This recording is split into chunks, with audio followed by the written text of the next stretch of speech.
couple of days after the England squad got announced that I wasn't in, and I thought I was playing well enough to get in, and I was up against Toby Flood at the time, who was sort of England's first choice, so I wanted to prove a point, and yeah, I chipped the ball over from about 10 metres out, managed to catch it one-handed and put it down. Subsequently, that was when Toby injured his ankle. A few weeks later, I was then called up, and that was the New Zealand game. So it was a mad 5-6 weeks, really.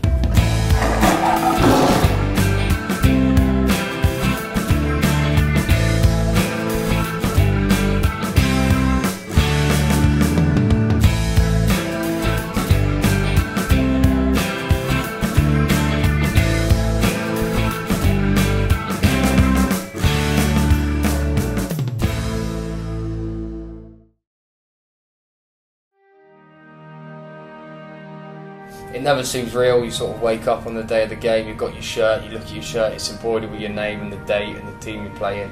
You know, your phone's going mental with messages from family and friends, and you get on the coach to Twickenham from Pennyhill Park, which is about a half-hour drive, and every car's an England flag, England fans in it. Every pub's packed with England fans cheering you on. You rock up at Twickenham, and it starts getting more and more real.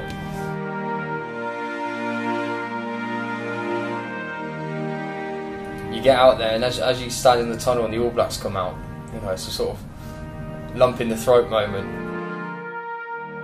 Sung the anthems, which is just an amazing experience. Just to hear the anthems being played and sung by 82,000 is just ridiculous. And then it's time for the infamous haka, and I'm thinking, right, I'm going to stand next to Manny Tuolangi, you know, big bloke, get my hard face on, you know, look like I'm mean. And actually picked up Dan Carter, and I thought I was eyeballing him, and then I realised that I was just stood there thinking, Christ, he's a good-looking bloke. I thought, what am I doing here? You almost don't feel like you were meant to be there.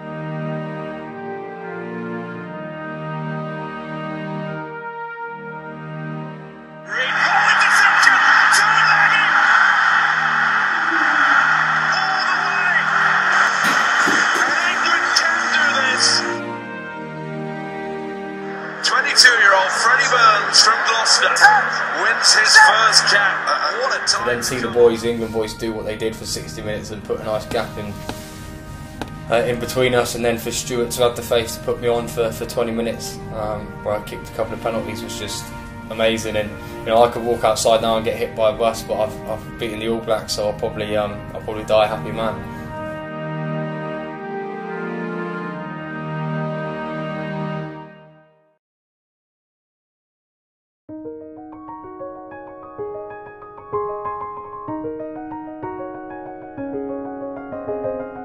Got a phone call a couple of weeks ago from Richard Cockrell, the head coach.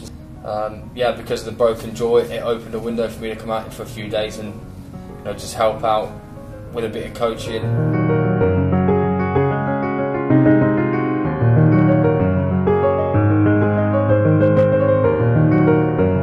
Upskill the coaches a little bit in terms of how the game's going now.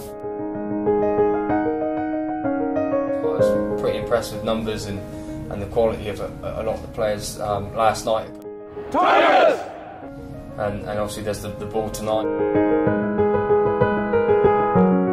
So, you know, do a bit of a Q&A there.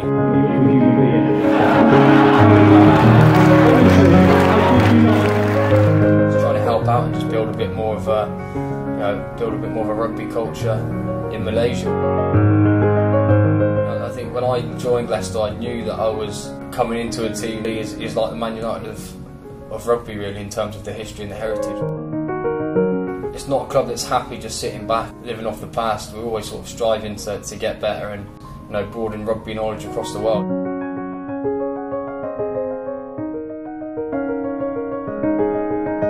You know, it's great for me to be out here with Leicester Tigers, and to have this opportunity is great.